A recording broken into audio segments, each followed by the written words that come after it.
یہ آیت کریمہ اپنے دامن میں اتنی روشنی اور اتنی جامعیت کے ساتھ دین کا خلاصہ ہمارے سامنے رکھتی ہے کہ ہماری روحیں وجد کرنے لگ جاتی ہیں۔ تو ارشاد فرمایا، بے شک اللہ حکم دیتا ہے عدل کا، احسان کا اور قرابت داروں کے ساتھ حسن سلوک کا، اور منع کرتا ہے بے حیائی سے، منکرات سے اور سرکشی اور تمرد سے۔ اور یہ اس لیے فرما رہا ہے کہ تم نصیحت پکڑو تاکہ تمہارے سینے ہدایت کے نور سے روشن ہوں اور منور ہوں۔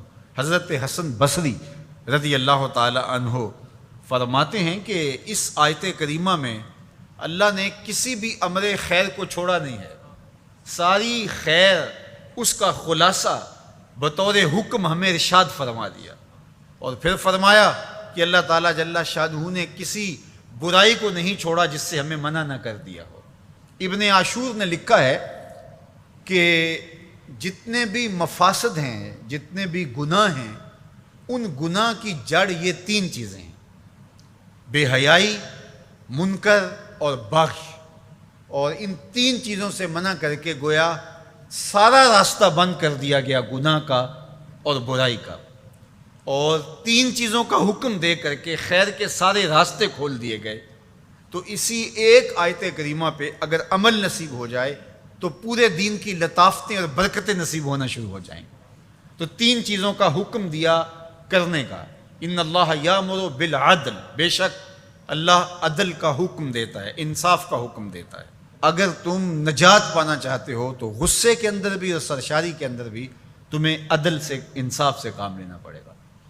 تو ہمارا دین ہمیں عدل سکھاتا ہے، اور قیامت کے دن 7 اشخاص جن کو اللہ اپنے عرش کا ٹھنڈا سایہ عطا فرمائے گا، ان میں سے پہلا شخص حضور نے ارشاد فرمایا امام عادل، وہ شخص جو عدل و انصاف کرتا ہے، وہ امام، وہ حاکم جو عدل سے امور سلطنت نبھاتا ہے، کل قیامت کا دن ہوگا، کوئی سایہ نہیں ہوگا، اللہ اسے اپنے عرش کا ٹھنڈا سایہ نصیب فرمائے گا۔ روایت میں آتا ہے کہ قیامت کے دن جو بادشاہ ہوں گے، حکمران ہوں گے، ان کے ہاتھوں میں ہتھ کڑیاں ہوں گی، اور ان کو یوں میدان حشر میں لایا جائے گا۔ اگر انہوں نے عدل کیا ہوگا تو وہ ہتھ کڑیاں ٹوٹ جائیں گی اور انہیں جنت بھیج دیا جائے گا، اور اگر انہوں نے عدل و انصاف نہیں کیا ہوگا تو ان ہتھ کڑیوں کے ساتھ ان کو جہنم میں دھکیل دیا جائے گا۔ ہمیں عدل کرنے کی تلقین کی گئی۔ ملکوں کے اندر طمانینت، سکون اور قرار عدل کے ذریعے سے آتا ہے۔ ایک عربی کا مقولہ ہے، الملک یدوم بالکفر ولا یدوم بالظلم۔ ملک کفر کے ساتھ تو قائم رہ سکتے ہیں لیکن ظلم کے ساتھ قائم نہیں رہ سکتے۔ علماء نے عدل کے حوالے سے یہ بات بھی لکھی ہے کہ اس کا مطلب اللہ نے ہمارے اوپر جو بھی فریضہ عائد کیا ہے اس کو پورا کرنا، یہ عدل کہلاتا ہے۔ لوگوں کی امانات کو ادا کرنا، یہ عدل کہلاتا ہے۔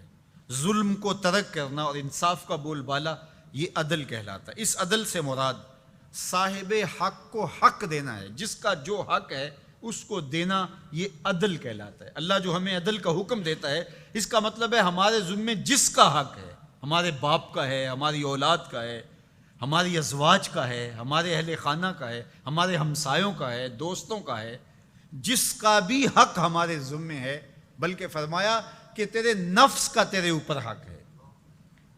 حدیث طویل ہے کہ حضور علیہ الصلوۃ والسلام نے فرمایا ان لربک علیک حقا، تیرے رب کا تیرے اوپر حق ہے، ولنفسک علیک حقا، اور تیرے نفس کا تیرے اوپر حق ہے، ولأہلک علیک حقا، اور تیرے اہل کا تیرے اوپر حق ہے، اور ایک حدیث کے لفظ ہیں ولزوجک علیک حقا، اور تیری بیوی کا تیرے اوپر حق ہے، فآت کل ذی حق حقا، ہر صاحب حق کو تو نے حق ادا کرنا ہوگا۔ تو جس کا ہمارے ذمے حق ہے، جب ہم وہ ادا کرنے لگ جائیں گے تو یہ عدل قائم ہوگا، اور عدل قائم ہوگا تو معاشرہ پرسکون ہو جائے گا۔